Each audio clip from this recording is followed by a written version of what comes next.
చందమామ కథ. ఫలించిన కళ. ఒక రాజుగారు తన నగరంలో ఉన్న పెద్ద కంసాలని పిలిపించి అతనికి కొంత బంగారము 2 వజ్రాలు ఇచ్చి వాటితో 2 ఉంగరాలు చేయమని ఆజ్ఞాపించాడు.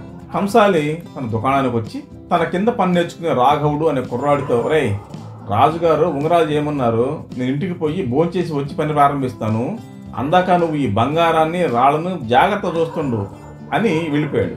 యజమాని వెళ్ళిన కాసేపటికి రాఘవుడికి నిద్ర ముంచుకొచ్చింది. వాడు తన ముందున్న బల్ల మీద తలా నుంచి నిద్రపడిపోయాడు. అదే సమయంలో రాజుగారు మారువేషంలో నగరం చుట్టబెడుతూ పెద్ద కంసాల అంగడిలో పని కుర్రవాడు నిద్రపోతూ ఉండడం గమనించి అంగడిలోకి వచ్చి రాఘవుడి వీపు మీద గట్టిగా చరిచి బయటకు వచ్చాడు. ఎవడ్రా నువ్వు బంగారం లాంటి కలపాటు చేశావు అంటూ రాఘవుడు నిద్ర లేచాడు. వాడు అన్నమాట రాజు విన్నాడు. ఆయన తన భవనానికి తిరిగి వెళ్ళి పెద్ద కంసాలి దగ్గర పని నేర్చుకున్న కుర్రవాడిని పట్టుకురమ్మని తన భటుల్ని పంపించాడు.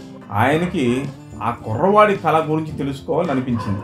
రాఘవుడు రాజు ఎదుట నిలబడ్డాడు. ఒరేయ్, నీకు దుకాణంలో వచ్చిన కళ ఏంటి అని రాజు వాడిని అడిగాడు. ఆ కళ నిజమైతే తప్ప చెప్పడానికి వీల్లేదు మహారాజా అన్నాడు రాఘవుడు.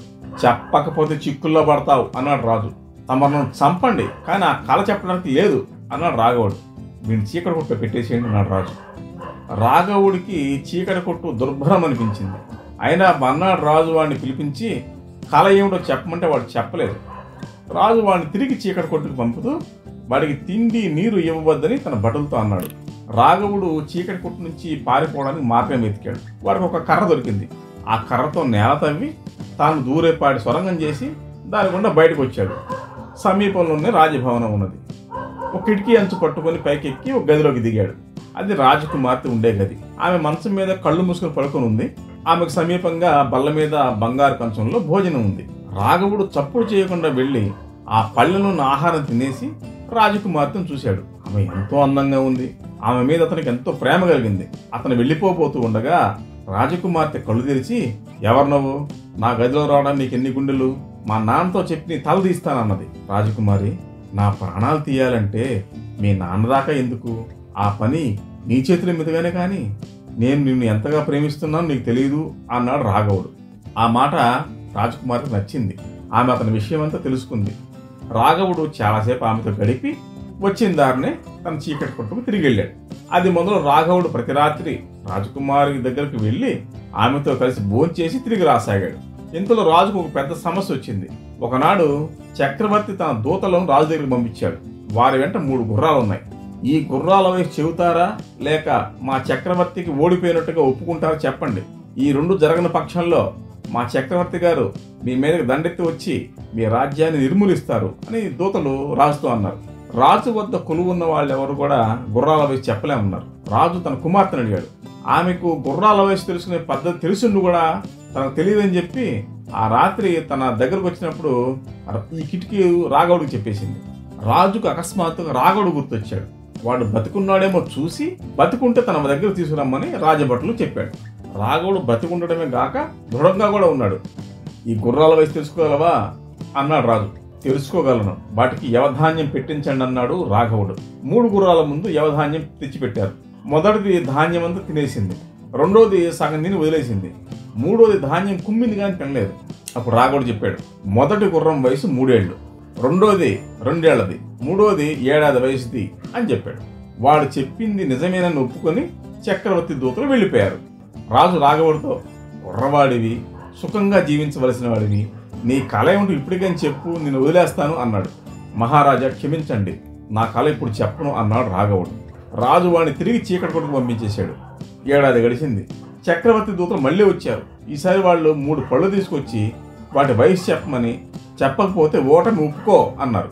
3 పళ్ళు ఒకేలాగున్నాయి. వాటి వయసు నిర్ణయించడం ఎవరి వల్ల కాదని తేలినాక రాజు తన కూతురుని అడిగాడు. ఆమె తనకు తెలియదని చెప్పి వాటి వయసు తెలుసుకునే పద్ధతి రాఘవుడికి చెప్పింది.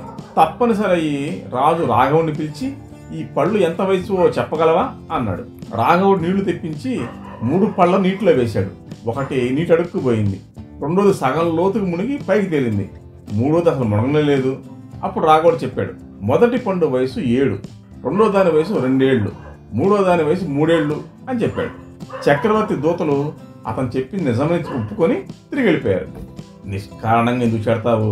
నిష్కారణంగా ఎందుకు చేడతావు? నీ కలెండు చెప్పు, చీకటి కొట్టు నుంచి బయటపడాలని లేదా అన్నాడు రాజు రాఘవుడితో. మహారాజా, ఎందుకు అడుగుతారు? నేను చెప్పనని మీకు తెలుసు కదా అన్నాడు రాఘవుడు. రాజు వాణ్ణి మళ్ళీ చీకటి కొట్టుకు పంపించాడు. మళ్ళీ సంవత్సరం తిరిగేసరికల్లా చక్రవర్తి దూతలు 12 మంది చిన్నపిల్లలను పట్టుకొచ్చి, రాజా, వీరిలో ఆడపిల్లలెవరో మగపిల్లలెవరో వివరించి చెప్పు, లేదా ఓటమి ఒప్పుకో అన్నారు. అందరి పిల్లలు ఒకే విధమైన దుస్తులు ధరించి మగపిల్లలైంది ఆడపిల్లలైంది తెలియకుండా ఉన్నారు. రాజు వణికిపోయాడు.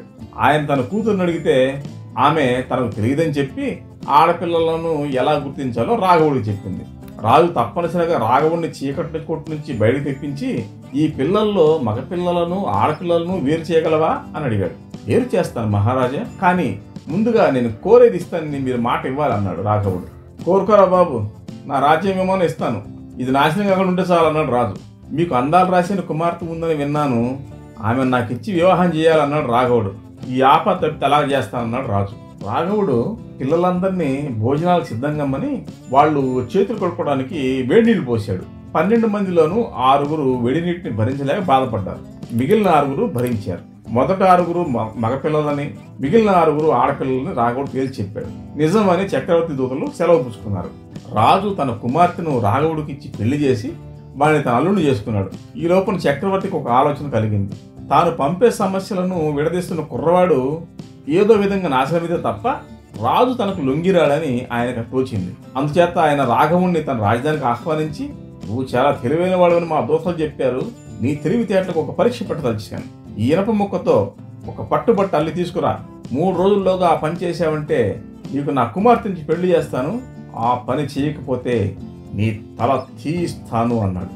చక్రవర్తి తనను చంపడానికి ఎత్తివేశాడని రాఘవుడికి స్పష్టమైంది. ఏదన్నా యుక్తి చెప్పడానికి సమయానికి తన భార్య కూడా దగ్గర లేదు. అతను ఆలోచిస్తూ రాజభవనం పక్కన గల తోటలో పచారులు చేస్తుండగా చక్రవర్తి కూతురు అతనున్న చోటికి వచ్చి, ఏంటి విచారంగా ఉన్నావు అని అడిగింది. ఆమె రాఘవుడిని అంతకు పూర్వమే చూసి తన భర్తగా వరించేసింది. చక్రవర్తి గారు నాకు ఒక ఇనప ముక్క ఇచ్చి దాంతో పట్టుబట్ట నేసి తెమ్మన్నారు. 3 రోజుల లోపల నేను ఆ పని చేయకపోతే నా తల పోతుంది అన్నాడు రాఘవుడు. నువ్వు పని చేయి, రాజుగారి దగ్గరికి కొంచెం ఇసుకు తీసుకుపోయి దాన్ని దారంగా పేరించి ఇచ్చినట్టయితే పట్టుబట్ట నేస్తానని చెప్పు అంది చక్రవర్తి కుమార్తె.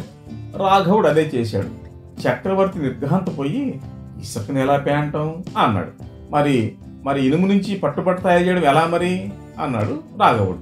నువ్వే గెలిచావు, నా కుమార్తె నీకు ఇచ్చి పెళ్లి చేస్తానన్నాడు చక్రవర్తి. రాఘవుడు చక్రవర్తి కూతుర్ని పెళ్ళాడి ఆమెతో సహా తిరిగి వచ్చి, మహారాజా, నేను ఆనాడు దుకాణంలో కన్న కల ఇప్పుడు చెప్తాను. నేను ఉద్యానవనంలో ఉన్నానంట. నాకు ఒక పక్క మీ కుమార్తె, ఇంకో పక్క చక్రవర్తి కుమార్తె కూర్చుని ఉన్నారట. ఈ కల మీకు ఆనాడే చెబితే అది నిజమై ఉండేదేనా అన్నాడు రాజుతో. బాబు, నువ్వు వివేకం గలవాడివి, చక్రవర్తికి అల్లుడయ్యావు గనక నా రాజ్యానికి శత్రుభయం లేదు, ఇక సింహాసనం మీద నువ్వే కూర్చో అని రాజు రాఘవుడికి పట్టాభిషేకం చేశాడు.